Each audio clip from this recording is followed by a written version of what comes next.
Hey guys, Phaetox from Dwight Coaching here. I'm going to be doing a replay commentary for Princess Smurfia. His main is PrincessYuna. I will tag him in the post when I publish this.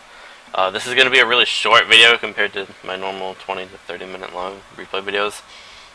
There's just a few things I want to cover because I think they close out the game pretty quickly or it gets surrendered or something. It ends by like 22 minutes in or so. So against Renekton, generally, you want to have a little bit more of a defensive start than Longsword 3 pots. I know that your plan was to just rush that Vamp Scepter, which is, that's good. You definitely want sustain versus him, because he has the innate sustain from Call of the Meek, and you need either health regen, lifesteal, something like that. What runes are you running? You're probably running no, you're not. Okay, so you're not running lifesteal. I know you're a Smurf. I think you actually told me what you were running on the group page. If I go look, see if I can find it. Here's your post.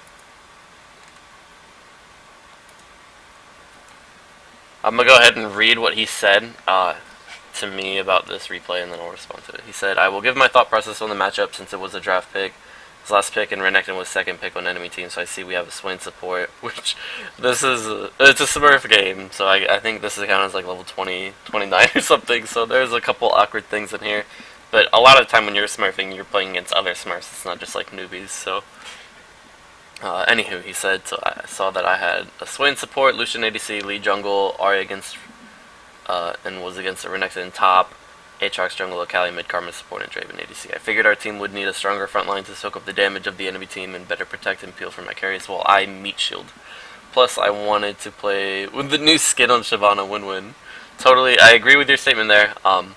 They have an assassin, so a lot of time against something like an Akali, you would want something that has like hard CC, can peel for your carries a little better. Shyvana doesn't have any of that hard innate CC. But Shyvana does really well against Renekton top, and she is a huge frontliner that can soak up a lot of damage.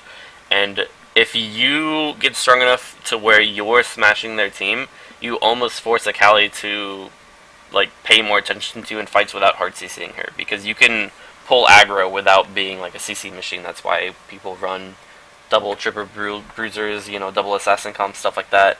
Is you convince their assassins that the highest priority target on your team is not your backline carry, that it's you. So that's the main goal there. So your main objective is to get really big this game. The other part of what he said is, beginning of game, since I don't have much runes, I decided to go with AD reds, AD quints, okay, half flat, half scaling armor seals, and scaling MR blues.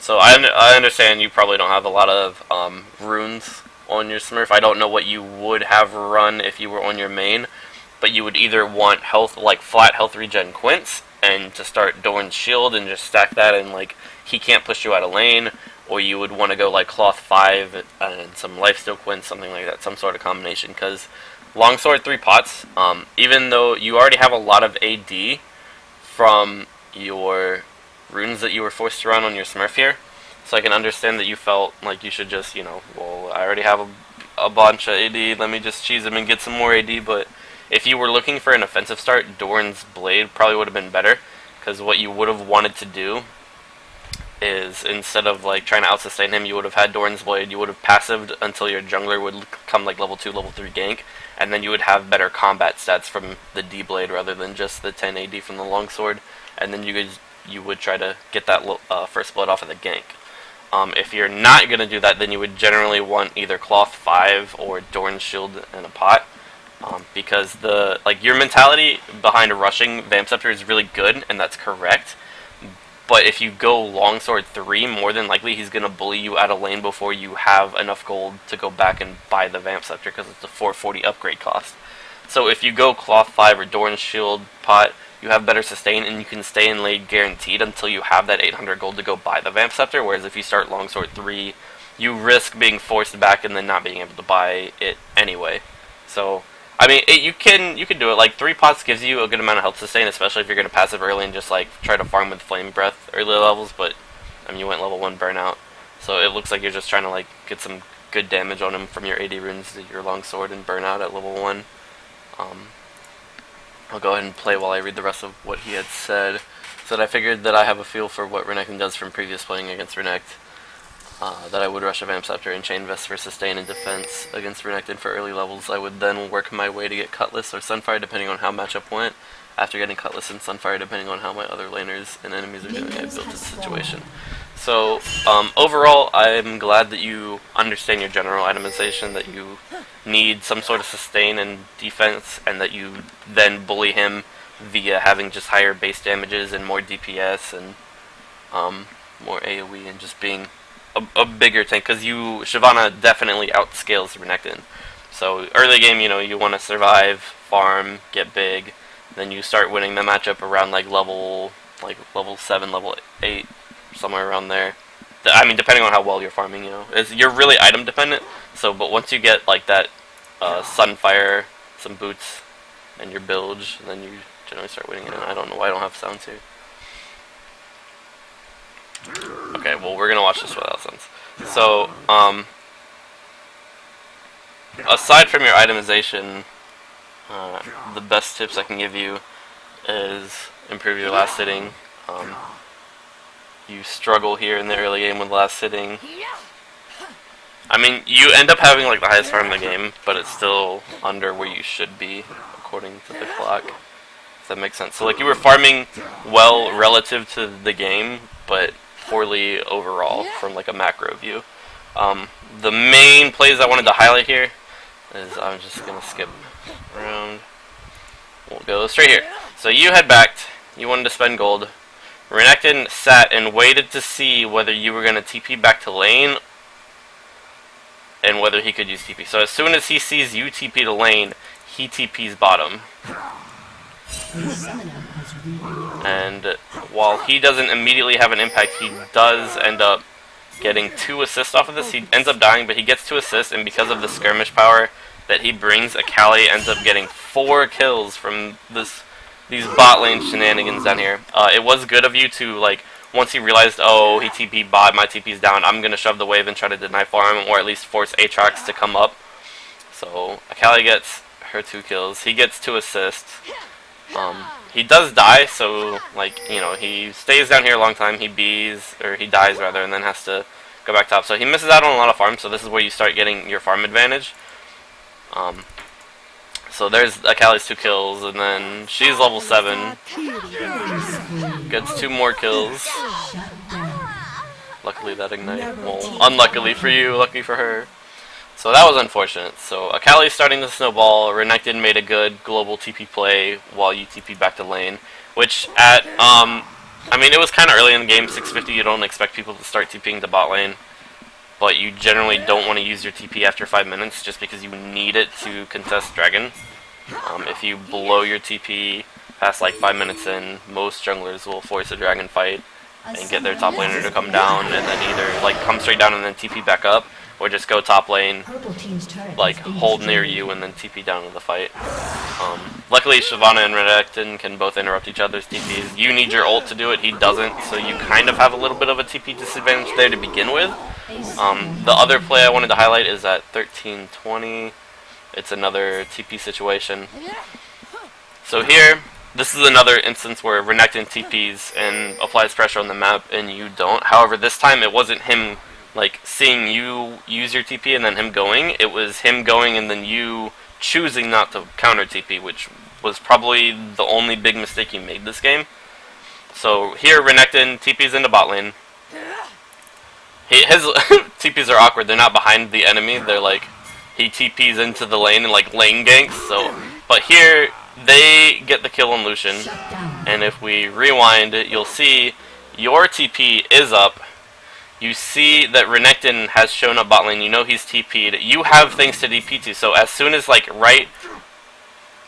might have thought Lucian was going to get out clean and oh, Renekton's just going to waste it and everything's going to be fine. But as soon as he blinked on your minimap and you saw that flash, you have a great opportunity here to counter TP. So if you had come in, even before he jumped on Lucian, if you had just come in as soon as he sliced and diced past the first set of minions right here, you could have came in, y'all could have 2v2'd. Lucian is 301, he has BF Sword Pickaxe, and Draven didn't even buy AD, he bought crit. So Lucian is way stronger than Draven, and he has 2 levels. And this actually, they get shutdown gold on Lucian, so you could have prevented the shutdown gold if you had come in. Even though Lucian looks to be low health, he's really strong. He has plenty of mana. He has huge AD. Y'all could have easily gotten a double kill here. And you had, like I said, you had TP up, so that was you choosing not to counter TP, which was unfortunate. I'll bring the camera back to you. Now you do get the tower off of this. I think you get the tower off of this. If I'm not mistaken. The first time I watched it. Oh no. Okay, so you don't. I mean, you get the tower to where you can pretty much get it whenever you want, though. So you do get a lot of tower damage. So that's good. It would have been better for you to go bot and get the double kill or 2 kill participation, however you want to define your kill share. Your build is relatively fine at this point. You're going for Sunfire, Blade of the Ruin King, which are the 2 items that you should be getting. I would recommend getting earlier tier 1 boots though.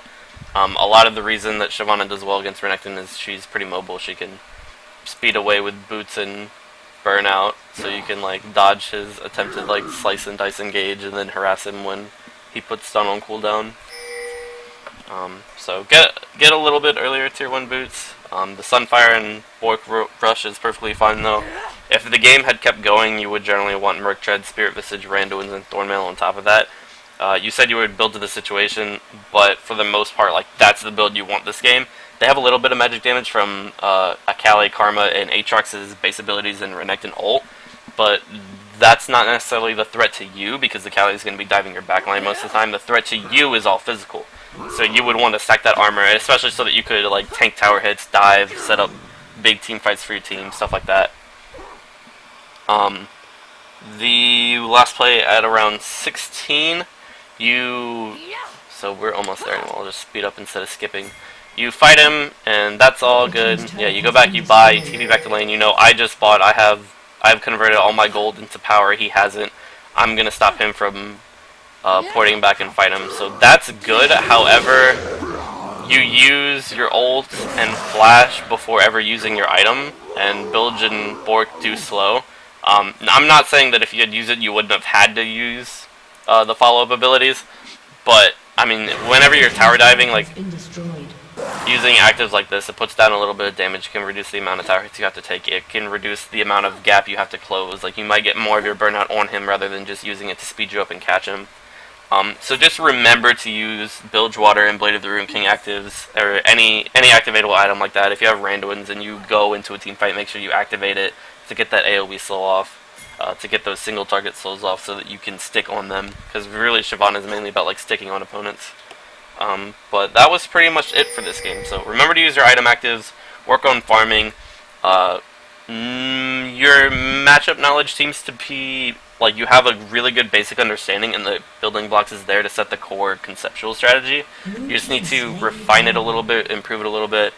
Like I said, Renekton, you outscale him, but Renekton's really strong early, so you want a defensive start so that you can guarantee that you can sustain in the lane, so that you can farm appropriately, get that gold because you're item dependent, and you need the farm to outscale him. If you just get levels, you're not necessarily going to beat him in 1v1s or out frontline him in team fights.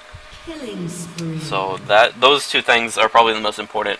And well, okay, no, I take that back. The most important thing to learn from this game is like it was a win. You didn't even die a single time, I don't think. But make sure you're using TP to apply pressure on the map, because if you just TP back to lane over and over again, then it's giving you a farm advantage, but the extra farm that you're getting doesn't give you as much power as the pressure from TP ganking and roaming does. So just TP roam more, especially when you have a great opportunity to counter TP. You know you're stronger than Renekton, you know Lucian's stronger than Draven. That's a 2v2 that you'll take every day. So if you see him go TP in and your TP's up, and they pass something that you can TP and flank in from, then that's like a great opportunity for you, so make sure you take that. Akali started snowballing, but then everyone started focusing her, she got shut back down, so that's good. She rushed Death Cap instead of like Zhonya's or Lich Bane or anything like that, so she couldn't really do much. But overall, you frontlined really well for your team this game. Once you did start grouping, you were relatively big. You get your Bork, you actually get a Spectre's Cowl and stuff too. I would recommend your tier 2 boots, like, how much gold did you have right here? Yeah, so you didn't have any gold to get it there, and I would, like, Bork more important than tier 2 boots, but after this, before you get Spectre's Cowl, you would upgrade to Merc Treads for the extra movement speed so that you can stick on people, the tenacity for fights. Even though, like, they don't have too much hard CC, so you would probably be tempted to go Ninja Tabby, and that would also be fine, but I hate playing against Karma and getting CC'd, and, like, the Renekton stun and Karma snare might be enough to incentivize some tenacity. Other than that, you can't really stop anything. But she's probably going to go Spell Thieves too, so she'll have slows and that type of stuff, which tenacity helps for. But overall, that was it for this game. So, you played well overall in, like, dueling and, like, your team fight mechanics. That was all good. Right here, I probably would have just ultied right away rather than, because he got away. And his flash was down. I'm not sure if you knew his flash was down or not, but whenever they're about to spawn from, like, GA, Zillion ult, Aatrox passive, Zac passive, anything like that, if you just go ahead and immediately ult to drag them, it gives them that immediate CC and they don't have a chance to get away, so that's always helpful.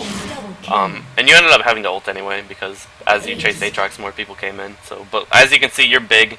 You were 1v3ing people, so you're already strong. But Lucian split, which was fine, but for the most part, you know your ADC's ahead, so try to protect him a little more than you normally do. Normally you would just, like, dive their backline and hope your ADC does fine because you're pulling a lot of aggro, but against something like a Kali, if she had been more fed, or if she had built correctly, you might have wanted to focus peeling Lucian a little bit more. Hopefully, I mean, I'm not familiar with Swain support, so maybe his exhaust and snare alone can do that, but I'm not sure, but so good game. I'd like to see more replays from you though on your main in solo queue and gold, because I think this was a level 29 game. So if you want to send me some replays from your main account from solo queue, then that would help a lot, and I could probably help you improve more from viewing that than I can from viewing these games. I generally try to focus on, like, conceptual strategy. I'm mainly a coach for, like, teams, not necessarily individual players, so if you have a team or get a team together, you know, hit me up for that. Otherwise, I'll just keep trying to pound conceptual strategy into you into the solo queue environment. So that's all for this one, guys. Thanks for watching.